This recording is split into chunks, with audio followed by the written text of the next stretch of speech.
کہ کھڑا کر دیا ہے تو اللہ مجبور نہیں ہو گیا، یہ سمجھ لے۔ اللہ مجبور ہے، ایک مجبور ہوتا ہے، ایک پیار ہوتا ہے۔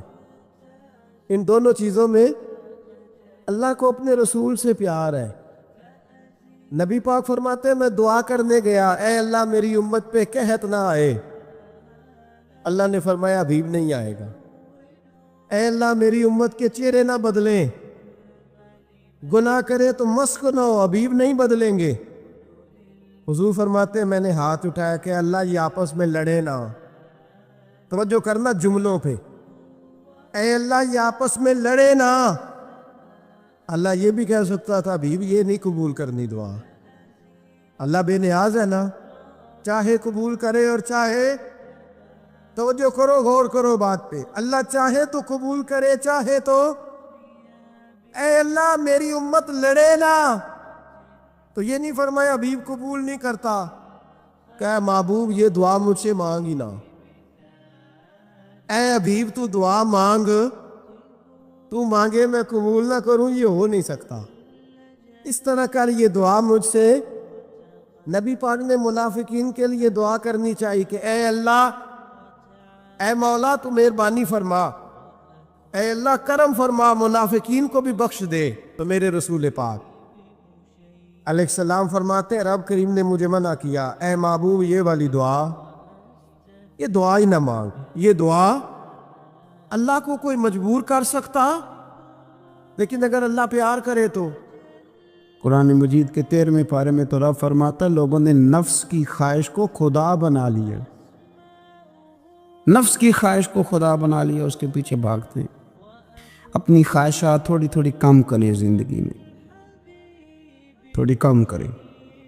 پرانے کپڑوں پہ بھی ایک سیزن نکال کے دیکھیں، ایک وقت کا کھانا جو اپنا آپ کا من بڑا چاہ رہا ہے نا، تو ایک وقت کا کھانا صرف اللہ کی رضا کے لیے کسی غریب کو دے کے دیتے۔ میں ایسے سینکڑوں اور ہزاروں لوگوں کو جانتا ہوں جن سے میں پوچھوں نا گھی کس بھاؤ ہے تو انہیں کوئی نہیں پتا۔ میں نے 2-4 نہیں کہے، میں نے سینکڑوں اور ہزاروں کہے ہیں، میں جانتا ہوں ان کو نہیں پتا چنے کی دال کا ریٹ کیا ہے، نہیں پتا۔ اور میں ایسے بھی سینکڑوں اور لاکھوں کو جانتا ہوں کہ جس کی بیوی رات کو خاوند کو کہتی ہے کہ جو سویرے گھی لائے تھے وہ ختم ہو گیا، سویرے بچوں نے اسکول جانا ہے تو پراٹھے پکانے کے لیے گھی کوئی نہیں، تو درمیان والا بیٹا تو خشک روٹی بھی نہیں کھاتا۔ دیکھو نا، ہم سیاست کی بات کر رہے ہیں، فلانے کا فیصلہ ٹھیک ہے کہ نہیں، اور ایک ہمارے محلے میں وہ گھر بھی ہے جو سویرے یہ ڈسکس کر رہے ہیں کہ بچوں کے لیے گھی نہیں ہے، انہوں نے اسکول، یہ سارے تبصرے، یہ ساری باتیں، یہ لمبے چوڑے، یہ تو پیٹ بھر کے روٹی کھانے کے مسئلے ہیں۔ اگر بھوک شدید لگی ہو تو پھر بات یاد نہیں رہتی۔ نفسیانی خواہشات کا حال یہ ہے کہ جو نیا موبائل کا نیا ماڈل آتا ہے وہ مارکیٹ میں شارٹ ہو جاتا ہے ہم غریب لوگ۔ نیا ماڈل جو آتا ہے نا موبائل کا، وہ ہمارے ہاں مارکیٹوں میں ملتا نیا، یعنی پرانا ملے گا آپ کو، استعمال شدہ نیا۔ یہ وہ غریب ملک ہے جس کے اندر تھر میں لوگوں کو پانی نہیں مل رہا، اور میرے نفس کی خواہش یہ ہے کہ کہیں مجھ سے پہلے، میں نے اپنے کانوں سے سنی ہے بیویاں کپڑے خریدتی کپڑے کی دکانوں پہ، کہنے چھاڑ ڈیتے ڈیزائن بڑے لوگ کا پالے ہیں، وہ دے جو بھی کسی نے، جو میرج ہال زیادہ مہنگا بنتا ہے نا اس میں رش زیادہ ہے، سستے میرج ہالوں کے اندر رش ہے، جائیں جا کے تجزیہ کر لیں، میں آپ کو نتیجہ نکال کے دے رہا ہوں۔ وہ بھائی کدھر ہے وہ غریبی، کدھر ہیں وہ غریب لوگ؟ وہ تو پتہ نہیں بیچارے کہاں سو گئے، کونوں میں لگ گئے، وہ تو سانس بھی نہیں لیتے۔ ہماری خواہشات نفسانیاں اتنی بڑھ گئی ہیں، اتنی بڑھ گئی ہیں، دنیا کے اندر جو گناہ ہو رہے ہیں یہ روزی روٹی کے لیے نہیں ہو رہے، روزی روٹی تو اللہ دیتا ہے۔ جو لوگ جسم فروشی کر رہے ہیں، یہ جو لوگ لوگوں کی تجارت کر رہے ہیں، دھندے ہو رہے ہیں، تو روزی روٹی کے لیے نہیں، نفسانی خواہشات کے لیے، یہ کاروں اور بنگلوں کے لیے سارا کچھ ہو رہا ہے، یہ جائیدادوں کے لیے ہو رہا ہے، یہ نیا پیٹرول پمپ لگانے کے لیے کوشش ہو رہی ہے، یہ ساری جدوجہد مطلب آپ دیکھیں نا، ہمارے یہاں ایک گھر ہوتا ہے، گھر کے باہر ایک لان ہوتا ہے، اسے صبر نہیں آتا تو اس کے بعد پھر فارم ہاؤس ہوتا ہے، ڈیرا ہوتا ہے، اس کی الگ ہمیں ضرورت ہے نہ، اتنے پیر نہ دنیا کے اندر آپ پساریں کہ دنیا سے جانے لگیں تو یارو کٹھے ہی نہ کر پائیں، نہ اتنے نہ، اپنی زندگی مختصر، محدود، تھوڑا سا، تھوڑی خواہشات، گنے ہوئے پیسے، نپے تلے کام۔ میں آپ کو صحیح بتاتا ہوں، جیسے جیسے انسان بڑا ہوتا جاتا ہے وہ الجھتا جاتا ہے، اس کے مسائل بڑھتے جاتے ہیں۔ آپ دیکھ لیں ہمارے ہاں لوگوں کی آمدن تھوڑی نہیں، خرچے زیادہ ہیں، مسائل اخراجات کے، آمدن کے تھوڑے ہیں۔ میرے رسول کریم صلی اللہ تعالی وسلم کے قربان جاؤں، مدینے والے حبیب نے کمال کر کے ہمیں دکھایا۔ حضور سید عالم علیہ السلام نے فرمایا میں تو بھوک لگنے پہ روٹی کھاتا ہوں، میں تو بھوک پوری لگ جائے تو کھاتا ہوں، اور فرمایا پوری بھوک مٹتی نہیں تو میں ہاتھ کھینچ بھی لیتا ہوں، میں شکم سیری نہیں کرتا۔ ہم تو ٹائم دے کے روٹی کھاتے، یہ نہیں کہتے بھوک لگی، کہتے 7 بج گئے، ناشتے کا ٹائم ہو گیا، اب 2 بج گئے، اب دوپہر کے کھانے کا یعنی ٹائم ہو جاتا ہے، بھوک لگے نہ لگے، اب مغرب ہو گئی تو شام کے کھانے کا اپنی خواہشات کو سمیٹو، ورنہ یہ غلام بنا لے گی۔ میں آپ کو صحیح بتاتا، بچپن میں، جوانی میں جن لوگوں نے خواہشوں کو نہیں نا سمیٹا، میں کچھ ایسے لوگوں کو جانتا ہوں بڑھاپا آ گیا ہے، اب وہ چاہتے ہیں کہ ہم وہ غلطی چھوڑ دیں، پر وہ رچ بس گئی ہے، ان کے بچے انہیں کہتے ہیں ابا بس کر، لوگ شکایتیں کرتے ہیں، لیکن جو کہ جوانی میں کنٹرول نہیں کیا تو بڑھاپے میں کیسے ہوگا؟ ہماری خواہشات ہمارے لیے مصیبت بن گئی ہیں، ہم کچھ ایسی بری عادتیں تھیں جن کے پیچھے لگ گئے تو تباہ ہو گئے۔ واپس آئیں، میرے رسول کریم سید عالم صلی اللہ علیہ وسلم کے غلاموں نے نا اپنی زندگی کو محدود کر کے رکھا، محدود۔ حضرت سلمان فارسی رضی اللہ تعالیٰ عنہ حضرت عمر سے ملنے آئے، جناب عمر کہنے لگے یار بڑا کام کا بندہ ملنے آیا ہے، کوئی مطلب کی بات ملے گی۔ وہ جی کہنے والے بھی بڑے ہوتے ہیں نا، تو ان کا ویسے بھی حق نہیں بنتا کہ وہ جا کے بتائیں۔ کچھ ہوتے ہیں جو دوست ہوتے ہیں، جو بڑے ہوتے ہیں، وہ کئی دفعہ کچھ باتیں بتاتے ہیں، اصلاح کرتے ہیں، اس میں مزہ آتا ہے۔ حضرت عمر فاروق نے حضرت سلمان فارسی رضی اللہ تعالیٰ عنہ سے کہا یار بڑے دنوں کے بعد آئے ہو تو یہ تو بتاؤ میرے اندر کوئی غلطی تو نہیں؟ میں حکومت کر رہا ہوں، لوگ سارے عدل انصاف کی باتیں بتا رہے ہیں، میرے تقوی کی باتیں سنا رہے ہیں، کوئی غلطی؟ تو سلمان فارسی رضی اللہ تعالیٰ عنہ کہنے لگے بالکل غلطی ہے عمر، تمہارے اندر بڑی شدید ہے، مجھے بڑی ناپسند ہے، اور شدید قسم کی غلطی ہے، نہیں ہونی چاہیے تھی۔ حضرت عمر فرمانے لگے بولو۔ عرض کی مدی کیا پورے 22 لاکھ مربع میل میں سب جگہ غربت ختم ہو گئی ہے؟ حضرت عمر کہنے لگے نہیں، تو فرمانے لگے مجھے پتہ چلا ہے کہ جب تمہارے پاس دوپہر کا کھانا آتا ہے تو سالن کے ساتھ چٹنی بھی آتی ہے، یہ غلطی نہیں؟ تمہاری حکومت میں 22 لاکھ مربع میل، 24 لاکھ مربع میل سارے بندے پیٹ بھر کے روٹی کھانے لگے ہیں؟ کہ نہیں؟ تو فرمانے لگے حضرت سلمان فارسی عمر پھر تو 2 سالن کھاتا ہے کہ ایک وقت میں، اللہ سے ڈر نہیں آتا؟ تو جناب عمر فاروق رو پڑے۔ یہ بالکل جائز تھا، اس بات سے اگر کوئی منع کرتا ہے تو جائز نہیں دین میں، یہ بھی میں آپ کو بتا دوں، آپ کے پاس جائز پہلے 6 سالن کھائیں، میں کون منع کرنے والا؟ پر وہ عمر تھے نا، عمر کا منصب اور ہے۔ حضرت سلمان فارسی نے جب کہا تو عمر رو پڑے، کہنے لگے تو میرا سنگی ہے، میرے لیے دعا کر، میں اللہ کی بارگاہ میں توبہ کرتا ہوں، آج کے بعد یہ غلطی نہیں دہراؤں گا۔ اپنی خواہشات کو اتنا اصول پسندی کا نام نہیں، دور دور تک نام نہیں اصول پسندی کا۔ حضرت سیدنا بہلول دانا، بندہ سادہ تھا تو نام اس کا دانا تھا۔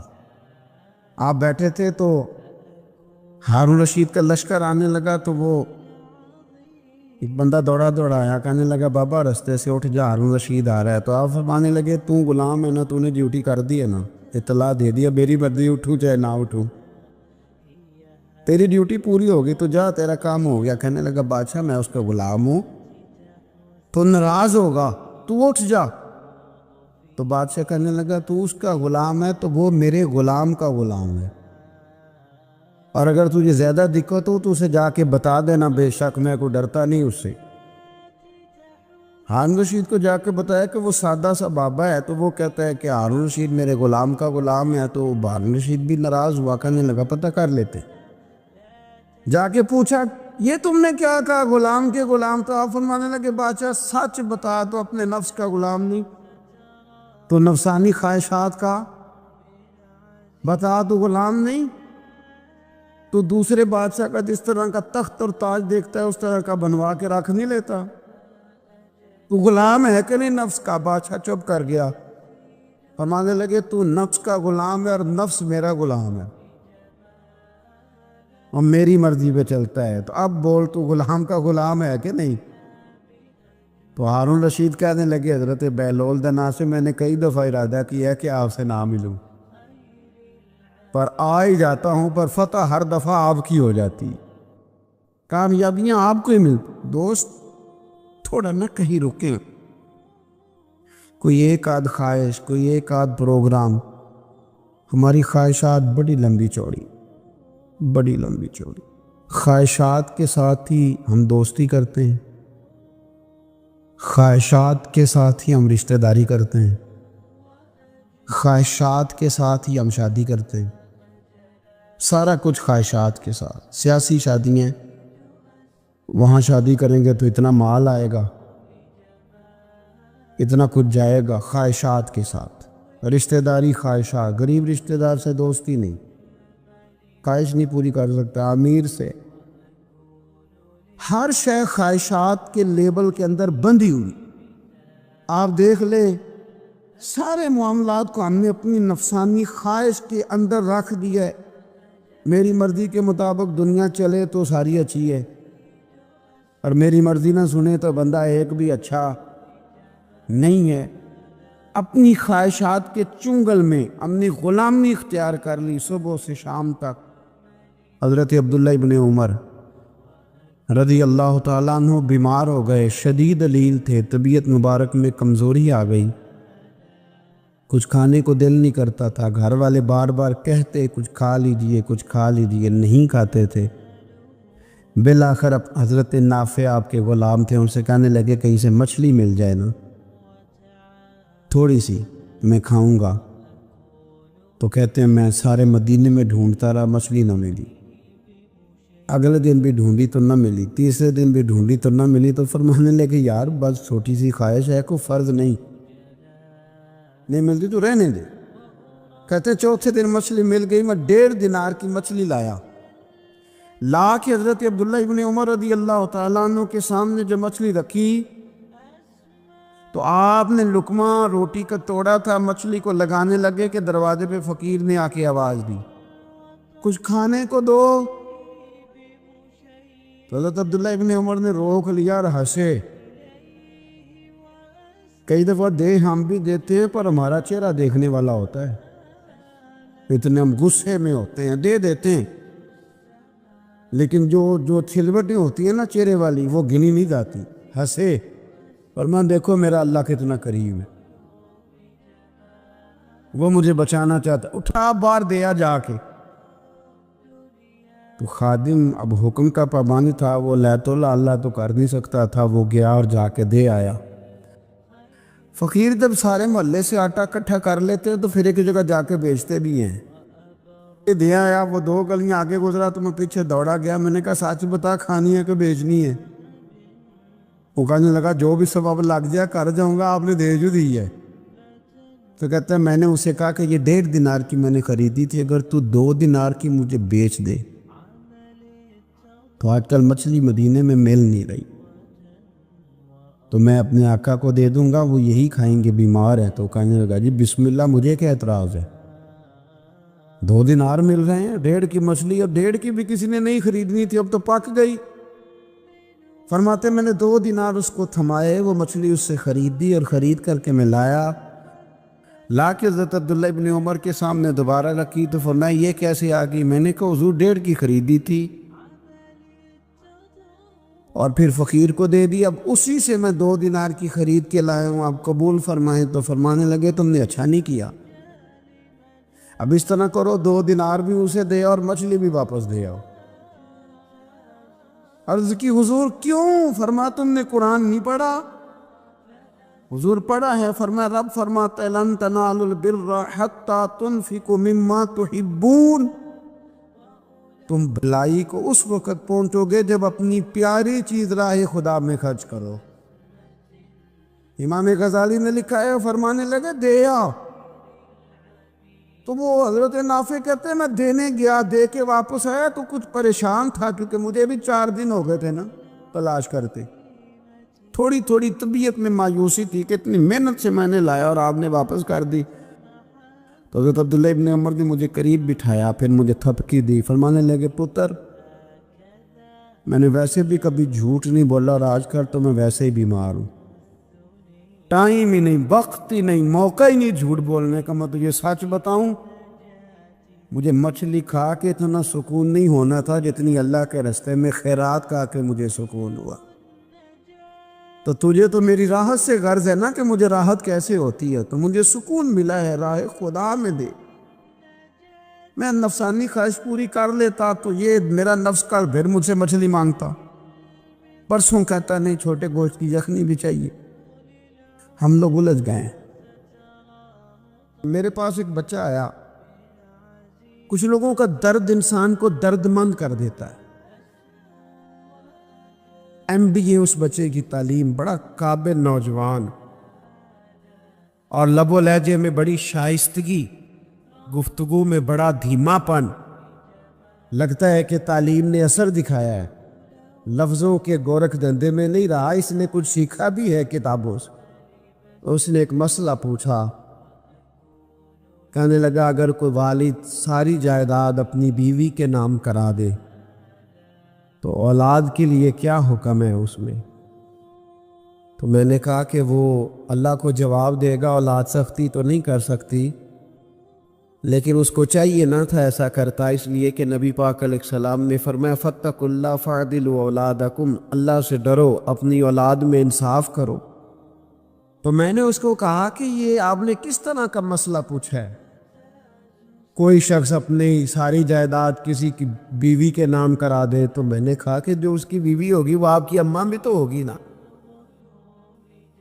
شائستہ نوجوان تھا، اچھا تھا، وہ میری بات کا غصہ کر گیا، کہنے لگا آپ سے تو امید نہیں تھی کہ آپ پوچھیں گے، آپ نے بھی پوچھ لیا۔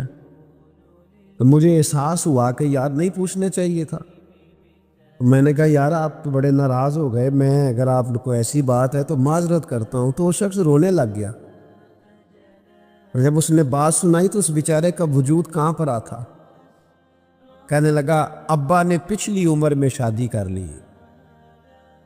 تو میں نے کہا اس کو اللہ رسول اجازت دیتے ہیں؟ تو آپ کہنے لگا جی وہ تو بات ٹھیک ہے، پر کچھ ایسی باتیں سامنے آئی ہیں کہ جو سامنے نہیں آنی چاہیے تھی۔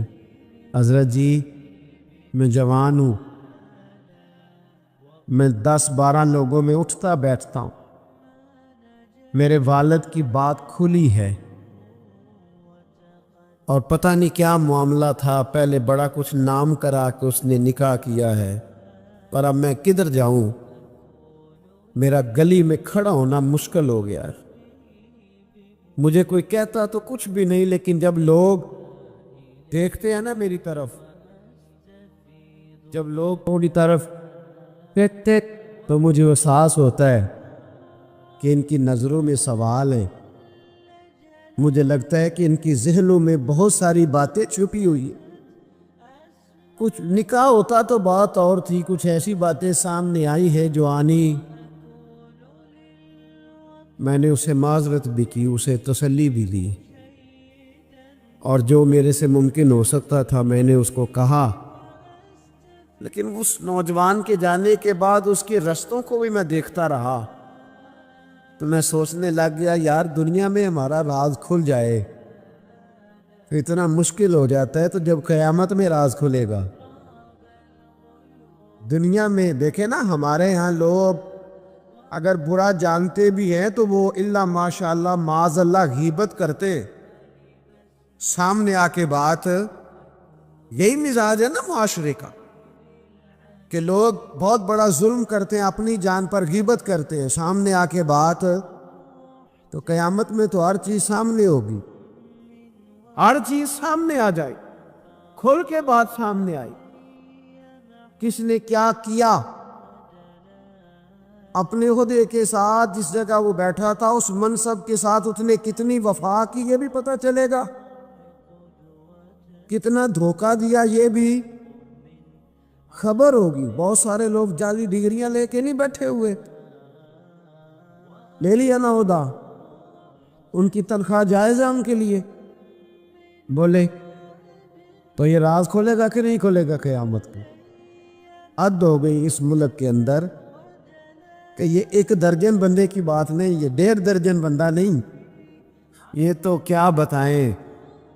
اور ہم دنیا میں اپنا کون سا منہ لوگوں کے سامنے کریں کہ یہ ایک لائن ہے لمبی، ڈگری جعلی، کاغذ کے ٹکڑا لیا تو وہ بھی جعلی۔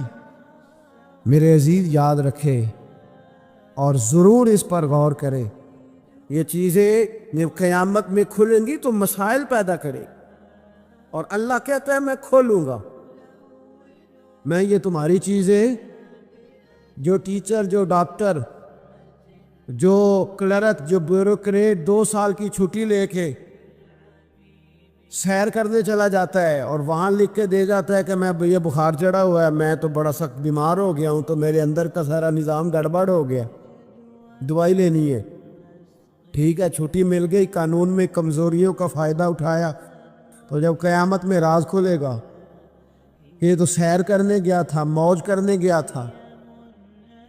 یہاں تو لوگ نوکری لے کے خوشحال ہو جاتے ہیں، کہتے ہیں جی اللہ کا بڑا فضل ہے میں 2 گھنٹے جاتا ہوں۔ میں نے کہا فضل نہیں، یہ آزمائش ہے، یہ شرم والی بات ہے جو دلیری سے تو کہہ رہا ہے، یہ شرم حیا والی بات ہے۔ تو 8 گھنٹے کی، میں نے پہلے بھی بتایا تھا، محدث اعظم پاکستان حضرت مولانا سردار احمد صاحب رحمۃ اللہ تعالی علیہ ایک استاد کو رکھنے لگے ادارے میں پڑھانے کے لیے۔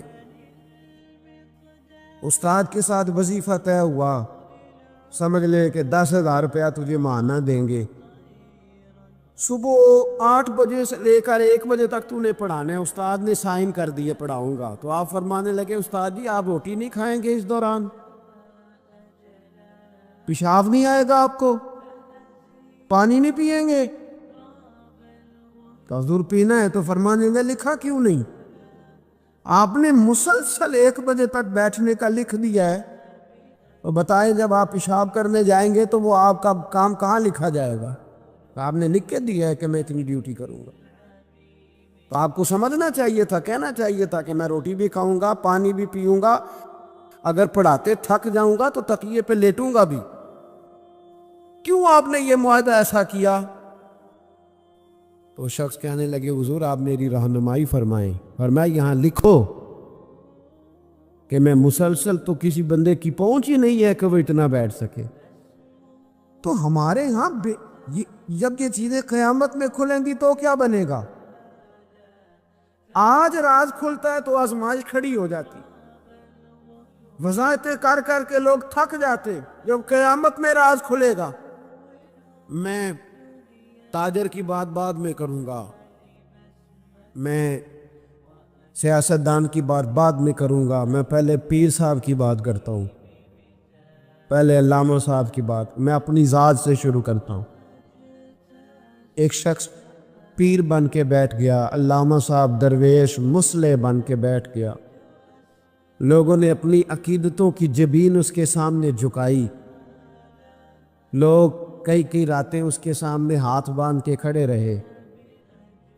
اس کے لیے لوگوں نے محبت کے سارے تقاضے پورے کیے. اپنی جیب کاٹ کے اس کی خانقاہ کو چلایا. اپنی جائز کمائی اس کے ہاتھ پہ رکھ کے لوگوں نے ایک ادارہ چلانے کے لیے اسے کہا. لوگوں نے اس کی گاڑی کو چوما. میں لاہور میں تھا چند دن پہلے، تو گٹر کے اندر گاڑی کا ٹائر چلا گیا. تو میں نے بچے سے کہا کہ کوئی ایسی چیز منگائی جائے، کوئی لکڑی ایسی ہو جائے جو پیچھے رکھی جائے تو گاڑی کو پیچھے موڑیں گے. آپ یقین کریں 5-6 لوگ دوڑے آئے. انہوں نے کہا ہم اٹھاتے ہیں، آپ گاڑی پیچھے کریں. تو میں نے کہا کپڑے بھر دے. کہنے لگے حضرت صاحب چھوڑیں، کپڑے بدل بھی جائیں گے. ہمیں اللہ نے موقع دیا. تو ان لوگوں کے منہ تک وہ پانی جا رہا تھا، لیکن وہ گاڑی اٹھا رہے تھے. تو ہم لوگوں نے حساب نہیں دینا ان عقیدتوں کا، ان محبتوں کا جواب نہیں دینا. اتنی عقیدت کو شخص کرے کہ وہ گندا پانی منہ تک لے جانا پسند کرے. یہ شخص نیک ہے تو میں نے اس کی نوکری کرنی ہے.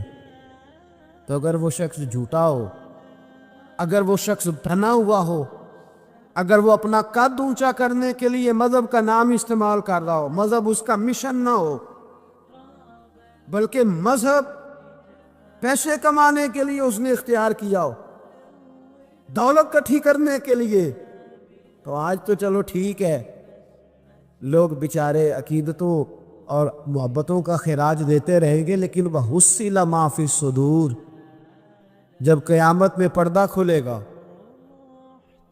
وہ قیامت میں پردہ کھلے گا. میں نے کہا تھا کچھ جمعے پہلے، پھر بات دہراتا ہوں. ایک درویش شخص ہیں، وہ کہتے ہیں میں زندگی میں کبھی نہیں کام پا، پر ایک طوائف مجھ پہ راشا طاری کر گئی. طوائف کہتے ہیں میں نے جبہ کبہ پہنا تھا، طوائف میرے پاس سے گزر رہی تھی. تو میں نے اس کو کہا کہ بچے باز آ جا، اللہ اللہ کیا کر، چھوڑ دے. تو اس نے نقاب آگے کر لیا. کہنے لگی بابا میں تو آپ کی بات پر عمل کروں گی، پر ایک جملہ کہنے کی اجازت ہے؟ تو میں نے کہا بیٹی کہہ لو. تو کہنے لگی بابا میں تو جو نظر آ رہی ہوں نا وہی ہوں، جو نظر آتی ہے وہی کہلاتی ہوں. تو بتا تو جو کہلاتا ہے وہ جو نظر آتا ہے وہی کہلاتا ہے کہ کچھ اور بھی ہے؟ تو کہلاتا کچھ ہے اور بنا ہوا ہے کچھ اور. تو بھی دیکھ کہ تو وہی ہے جو تو کہلاتا ہے. کیا حساب نہیں دینا لوگوں نے؟ باہر نہیں آئیں گی یہ ساری چیزیں. اتنا بڑا دھوکہ، اور کوئی چیز نہیں ملی استعمال کرنے کو. جب الیکشن آیا تو اسلام زندہ باد، جب الیکشن آیا تو اسلام زندہ باد، اور اس کے نام پہ ووٹ اور اس کے نام پہ سارا کچھ. اور جب تھوڑا سا اللہ تعالیٰ خیر فرمائے حالات بدل گئے، 2-3 سیٹیں مل گئیں، تو پھر کسی بھی حکومت کے پاس جا کے 2 وزارتیں لے لی. میرے پاس بھی لوگ آتے رہتے ہیں. ہماری قوم کو سب کو سیاستدان بنا دیا گیا ہے. اس طرح سیاستدان کا کوئی پتہ نہیں نا کس پارٹی کا ہے. اس طرح عوام کا بھی اب یہ سارا نفاق ان لوگوں نے برپا کیا ہے. یہ ان لوگوں نے لوگوں میں بات اچھالی ہے. لوگ بھی اس کو بھی کہہ دیتے ہیں تیرے ساتھ ہیں، اس کو بھی کہہ دیتے ہیں. کیا کریں؟ ان کے شر سے بچنے کے لیے ایسا کر، ورنہ شر پھیلاتے ہیں. ایک صاحب میرے پاس آ گئے. اب جب آپ کے پاس کوئی شخص آتا ہے تو آپ دروازہ تھوڑی بند کر سکتے ہیں. آ گئے ملنے کے لیے. انہوں نے آ کے نہ موبائل نکالا. کہنے لگے 100 سے زیادہ تقریریں ہیں آپ کی تقریر سنے بغیر میں سوتا نہیں. آئے سیاسی مقصد کے لیے، میں آپ کی تقریر سنتا ہوں.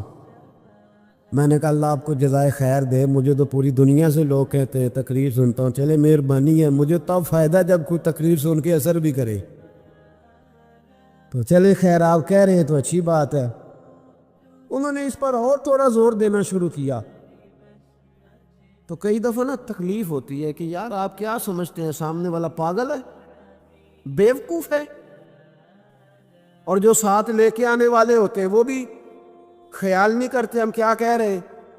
آپ پاگل سمجھ رہے ہیں سامنے والے کو کہ آپ جھوٹی تعریف کریں گے سامنے والا مان جائے گا. ڈرنا چاہیے اللہ تعالیٰ سے. یہ بڑی تقریر. یہ آپ وہ جو آپ نے ایک موقع پہ کہا تھا, میں نے اسے کہا, میں نے کہا صاحب آپ نے 10 دفعہ کہا ہے تو میں نے سن لیا ہے, لیکن مجھے 1% بھی خوشی نہیں کہ آپ مجھے سنتے. یہ کام آپ الیکشن کے بعد آ کے میرے ساتھ کرتے تو مجھے بڑی خوشی ہوتی, مجھے تسلی ہوتی کہ آپ واقعی مجھے سنتے. یہ کیا بات ہوئی؟ پتہ نہیں اب آپ کس کس کو جا کے یہ کہیں گے, کس کس کے ساتھ آپ یہ زاویہ نگاہ لگائیں گے جو تجھے دیکھ کے پھر کسی اور کو بھی دیکھے, جو تجھے دیکھ کے پھر کسی اور کو بھی دیکھے. تماشائی ہے وہ, طالب دیدار نہیں. تو میں نے کہا آپ تماشائی بن کے نہ آئے, مہربانی فرمائیں جائیں کہیں اور جا کے. کیا سمجھا لوگوں نے؟ جس طرح کا آپ موڈ آئے گا جس کے ساتھ آپ جائیں گے. اب تو اتنا ماحول عجیب ہو گیا. پہلے کو کسی بزرگ سے ملتا تھا نا, کسی کو نیک سمجھ کے تو کہتا تھا حضرت میرے لیے دعا کرنا. اب کو ملتا ہے تو کہتا ہے حضرت یا انہاں دیکھا جی تہاڈی سیلفی لینی ہے. یہ کون سا دین؟ آپ مذہب کے نام پہ بھی وہی ملمہ سازی, وہی بناوٹ. تو جب راز کھلے گا, حصل ما فی الصدور, جب سینوں کی چیزیں باہر آئیں, میں کہتا ہوں آج راز کھل جائے. مشکل ہو جاتا ہے, لوگ وضاحتیں دیتے پھرتے. جب قیامت میں راز کھلیں گے سب سے پہلے دیندار شخص کو دیکھنا چاہیے. میرے نبی پاک علیہ السلام نے فرمایا سب سے پہلے جہنم میں ریاکار عالم دین کو ڈالا جائے گا. عالم کو سب سے پہلے دوزخ میں ڈالا جائے گا, اس لیے کہ اس نے اپنا قد اونچا کرنے کے لیے دین کو ٹیشو پیپر بنایا. یہ تو بات ہو گئی دینداروں کی. ایک سیاستدان نے نعرہ لگایا, اس نے کہا روٹی دوں گا, کپڑا دوں گا, مکان دوں گا. ایک بعد میں پھر آ گیا, اس نے کہا تحفظ دوں گا. ایک تیسرا آ گیا, اس نے کہا میں فلاں کر دوں گا. آتے رہے. لوگ بیچارے مجبور ہیں, پریشان ہیں. ہمارے ملک میں PhD کرنے کے بعد لوگوں نے چائے کے ڈھابے بنائے ہوئے. لوگ آزمائش کا شکار ہیں. کدھر جائیں؟ سیاستدان کے پیچھے لگ گئے. لوگوں نے نعرے بھی لگائے, لوگوں نے اپنی جیب سے پوسٹر بھی اس کے بنوا کے چسپاں کیے. ساری اس کے پیچھے لوگ لگ گئے. اب ہمیں تو نہیں نہ پتا تھا کہ وہ تو غریبوں کے جذبات سے کھیل کر اپنا قد اونچا کرنے جا رہا ہے. وہ تو ہوس اقتدار کا پجاری ہے. وہ تو صرف کرسی کے لیے لوگوں کے جذبات سے کھیل رہا تھا. اس نے تو اتنے زبردست نعرے اس لیے سکھائے تھے کہ لوگ میرے پیچھے لگ جائیں. کسی کی مجبوری کا نام لے کے اسے پیچھے لگا کے پھر وہ اپنے ذاتی مفادات لینا چاہتا تھا. اللہ فرماتے ہیں دنیا میں تو دھوکہ دے لے گا, پر وَحُصِّلَ مَا فِي الصُّدُورِ, میں راز کھول دوں گا. ایک حدیث سنانے لگا جو آپ نے رٹ کے یاد کرنی ہے. کر لیں گے انشاءاللہ؟ بولیے سارے کہیے انشاءاللہ. کر لیں گے یاد ماشاءاللہ سے. سنیں, ابو داؤد شریف میں, ترمذی میں حدیث ہے. نبی پاک علیہ السلام نے فرمایا کچھ لوگوں کی پشتوں پر اللہ قیامت میں جھنڈے گاڑ دے گا. پشت ہوتی ہے نا, پشت, مقعد, سرین,